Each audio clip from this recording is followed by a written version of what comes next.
Hello everybody, and today I'm going to show you how I make pear sauce. Now, this may not be the best way, but this is the way I like to do it, and I've just recently started doing it this way. We're going to start by cutting up a bunch of pears. I ended up doing about 20 pounds here, and these are all homegrown pears, so I'm going to have to make sure that I cut off any blemishes, any bug bites, what have you, or bruising. Quartering is the best way to do it. If your pears are a little bit larger, you might want to cut them up into smaller pieces. You don't need to peel these. You don't need to core them or even get the stems out of them. You're going to put them in a big pot, rinse them first. I ended up putting them in the pot, ran them through the water a few times. Once they was nice and clean, I put them back in the pot on the covered with water. Turned it on for about 20 minutes to bring it to just below a boil. And once I had it to that point, I went ahead and shut this off. Now I'm taking these out a little bit at a time, not draining all the water off. Just going into a colander, letting it drain out, and then we're going to bring these over to our food mill. Now, some people like the hand crank one. I prefer the KitchenAid. I really like this, so we're going to need two bowls for underneath of it, or two containers, whatever you want to use.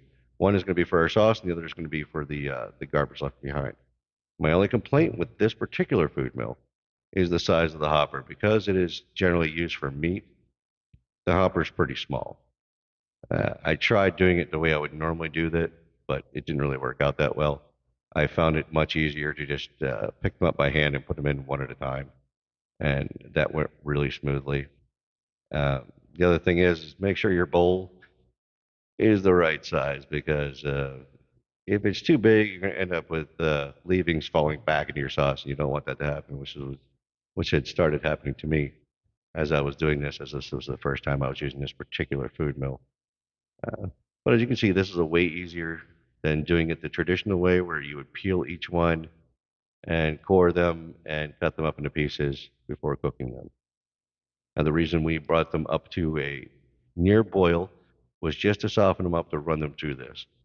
Afterwards, we're going to take all this sauce, put it back into the pot, and finish cooking it. I'm going to add sugar to mine and whatever else I need to do to make this viable, or to make this the way I want it.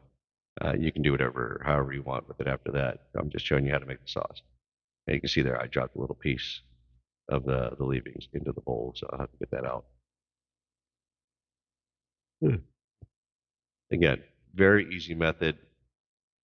I cannot say how much easier this was, and you can see how nicely this came out. You can save the leavings for something. I just throw them in compost. Do not run them back to the machine. It's going to make a mess.